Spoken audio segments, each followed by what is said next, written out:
que hubiera mejora del salario comparado al 2019. Y la política económica del gobierno, con sus argumentos, era que esto recién empatara en enero del 2025. Pero Oscar, ¿no te parece que en la reflexión que haces sería honesto reconocer que en estos 5 años surgieron adversidades que al Frente Amplio en 15 no le tocaron, como la sequía más grande de los últimos 100 años que castigó duramente la economía del país, una pandemia que condicionó la economía de todos los países del mundo, no solo de Uruguay, de todos los países del mundo, y una guerra que fue súper dirigida a los índices de inflación también de todos los países del mundo? Sí, yo creo que ahí tendríamos que hacer, Ana, esta comparación.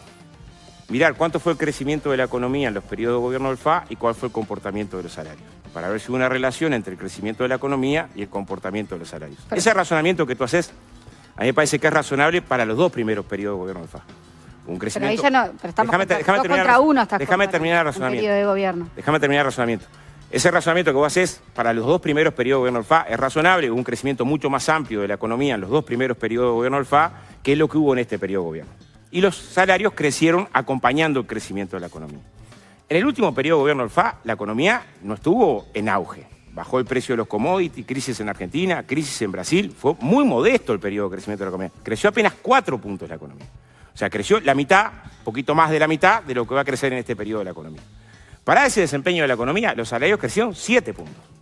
O sea, cuando tuvo que enfrentar dificultades económicas los gobiernos del FA, este es un hecho, y es de honestidad que lo podamos reconocer, que tú lo puedas reconocer como lo reconozco yo, los salarios no perdieron cuando la economía cayó. ¿Crecieron menos? Cayó el mercado del empleo en el último gobierno del FA, ¿no? Más de 50.000 puestos de trabajo. Crecieron menos. Porque los salarios aumentaban y no estaban... Para reflexionar periodo de gobierno con periodo de gobierno, periodo entero de gobierno, la economía en el periodo creció 4, los salarios crecieron 7. En este la economía va a crecer 7 y el salario tuvo 4 años de pérdida, 1 mes y medio. Pero podría haber tenido 5. Lo que yo estoy diciendo, que me parece que es bueno que todos podamos reconocer, es si se hubiera aplicado la política del gobierno... Pero estás desligando también la cantidad los índices de salario a lo que pasó con el mercado del empleo, que no están disociados. El empleo hoy está en el mismo nivel que estaba en el 2019. El empleo hoy está en el mismo nivel. El crecimiento del empleo es el mismo crecimiento, el mismo crecimiento que el crecimiento de la actividad. Estábamos comparando periodos. Vos hablaste de que se aumentó el salario real, pero no mencionaste que se perdieron más de 50.000 puestos de trabajo. Claro, lo que digo, el empleo hoy, con rebaja de salario durante 4 años, la cantidad de empleo en función de tasa de actividad es idéntica. Es idéntica. El crecimiento que hay de 30.000 puestos de trabajo es el crecimiento que hubo... van a terminar la administración con cerca de 90.000 puestos nuevos de No, por cambio de metodología. O sea, algo que aclaró el IECON y cualquiera que lo puede estudiar está ahí, es que no hubo crecimiento del empleo, hubo un cambio de la metodología. Con la misma metodología estamos en niveles de empleo similares. Es cierto que del auge de empleo de la historia del país, porque ¿con qué estás comparando? Es como que me compares el 4.º puesto del Mundial con Maracaná. El 4.º puesto del Mundial con Maracaná es pésimo. Me estás comparando con 2014.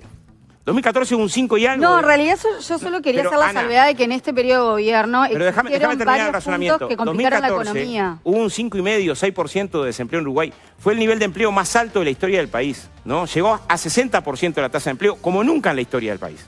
Pero cuando me comparás con 2014, que es el nivel más alto de empleo en la historia del país, donde todos los indicadores estallaron, es evidente que cualquier comparación con el pico de empleo más alto del país, de la historia, cualquier comparación te genera dificultades. Cualquier comparación. Del empleo en general, tasa de empleo, tasa de actividad, tasa de ocupación. Cuando comparas los 3 indicadores, con ese, es lo que se ha hecho durante mucho tiempo. Si bueno, miremos 2013-2014, sí, seguro. Justo el periodo de actividad del país más alto de la historia. Cualquier comparación con década de los 90, del 80, del 70, no encontrás ese nivel de actividad. Ese proceso hoy está estancado. Lo que digo es que además hubo una política salarial y de recorte de derechos de los trabajadores en este periodo que es bastante clara. Podemos enumerar. Ahora, en el final del gobierno del Frente, en el tercer gobierno, en los últimos años, hubo caída del salario en 2018, por ejemplo. Unas décimas.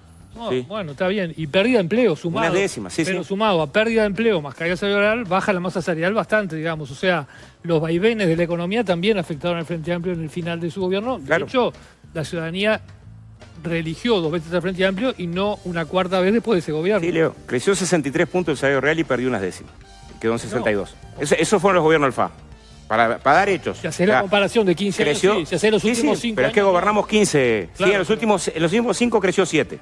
¿no? Llegó a crecer Terminó 8, bajando y creció 50.000 8 puestos y de bajó a trabajo. 7. Dame esos 7 en este periodo de gobierno y estaría mucho mejor Bueno, pero hoy. ahí volvemos al principio de esta conversación, estuvo la pandemia, digamos. Estaría mucho mejor hoy que lo que Podemos estaba. saber cómo ¿A vos te parece hubiera que fue, pasado sin a vos te pandemia? parece, Leo, que fue la pandemia lo que obligó al gobierno a construir una ley que permitiera que el empresario que falsifica documentación pague la Ese mitad de es otro multa? tema. De derechos laborales. Pero eso es otro ¿A vos te tema. parece que fue la pandemia la que obligó al gobierno a no aplicar el fondo de insolvencia Pero laboral? para vos la pandemia y no fue pago el inocua. despido a los trabajadores Oca, como pasó en... Pero Oscar. déjame terminar el razonamiento. ¿Fue la pandemia?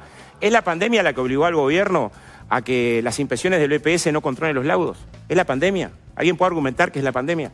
Es la Pero para vos la pandemia no tuvo consecuencias profundas Sí, en la tuvo economía del consecuencias país. profundas. Lo que digo es, no es la pandemia la que obligó al gobierno a votar una norma que dejó sin derecho a despido a los trabajadores cuando había un fondo de insolvencia.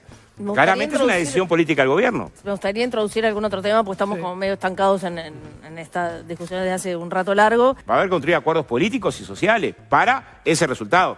A mí me parece que es duro defender hoy un modelo que ha demostrado que en el 90% de los casos le da pérdida al trabajador y que además empeoró. Yo lo que digo es, hoy hay un sistema que le da pérdida al trabajador y que además empeoró. Claro, mi pregunta va ligada a lo siguiente. Si el escenario es un pilar sin lucro, me pregunto dónde van a ubicarse las AFAP que necesariamente cobran por el trabajo que realizan. Porque Está si bien. sacás el lucro no existen las Está bien, AFAP. vos tenés ¿Dónde van a esa estar preocupación. hoy las 4 AFAP pero que entendeme, trabajan? Ana, que tenemos preocupaciones distintas. Vos estás preocupado por qué va a pasar con las AFAP. Yo estoy preocupado por qué va a pasar con las jubilaciones. Tenemos No, preocupaciones con el distintas. sistema de jubilaciones que hoy está vigente. Mi estoy preocupada. preocupación es, no podemos sostener un sistema en las condiciones actuales, o sea que el Frente Amplio se planteó reformar este sistema, no hay duda, lo colocó en su programa, lo hizo explícito cuando la ley empeoró radicalmente el sistema de AFAP, lo hemos intentado demostrar acá en varios argumentos. El camino que eligió el FA es el del diálogo social, ¿no? ¿Qué es lo que no puede pasar? Bueno, algunas de las cosas que hemos discutido en el marco del debate que tuvimos por la reforma, ¿no? A mí me parecen muy razonables. Es decir, bueno, la duplicación de la comisión que les cobran las aseguradoras para administrar la renta, y me parece que eso no debe caminar. Ahí tenés un componente del lucro, ¿no? Con el tema de la previsión social. Algunos lo defenderán, otros que no. Tu preocupación central está en qué va a pasar con las AFAP. Mi preocupación es qué pasa en las mi jubilaciones. preocupación está en cómo se va a sostener un sistema que ahora está vigente y que funciona con el lucro. ¿Entendés? Si lo sacamos, me pregunto qué va a pasar con esas empresas que hoy trabajan. ¿Se Nosotros van a vamos- nacionalizar? todos Era vamos lo a- que decía el todos vamos Pacha. a- no, el Pacha aclaró él, yo qué sé. Ah, bueno, Buscalo al entonces Pacha. por ahí están las discusiones. El Pacha aclaró su punto de vista. Yo lo que estoy diciendo es, yo no me abrazo a decir que tiene que ser multipilar, tiene que ser multipilar. El pilar actual como funciona, somos críticos. Pero hemos tratado de argumentar por qué somos críticos, ¿no? Somos críticos por sus resultados, los resultados que demuestra son resultados muy pobres, somos críticos por cómo se empeoró, somos críticos con que sea obligatorio. El Frente Amplio no votó claramente que fueran obligatorias las AFAP que se interpusieron a partir del año pasado. Somos críticos con respecto a que se elimine a gente que está trabajando y que viene aportando hace muchos años el 50% del sueldo base jubilatorio. Somos críticos, fuimos críticos. Somos críticos con respecto a la posibilidad de que te descuenten cuando estás en desempleo. Fuimos críticos. O sea, hay cambios que hacen que el sistema haya sido todavía peor. ¿Con qué profundidad van a darse los cambios? Bueno, dependen de acuerdos sociales y políticos, hasta porque no tenemos mayoría en ambas cámaras. Déjame ¿no? meterte uno antes de cerrar, porque si no... Yo en contra de la privatización de las jubilaciones estuve siempre. O sea, mi opinión siempre estuvo en contra de la privatización de las jubilaciones. No hace falta. Ahora, tengo claro que en el Frente en esto hay posiciones distintas. Entonces, mi opinión es evidente, ¿no?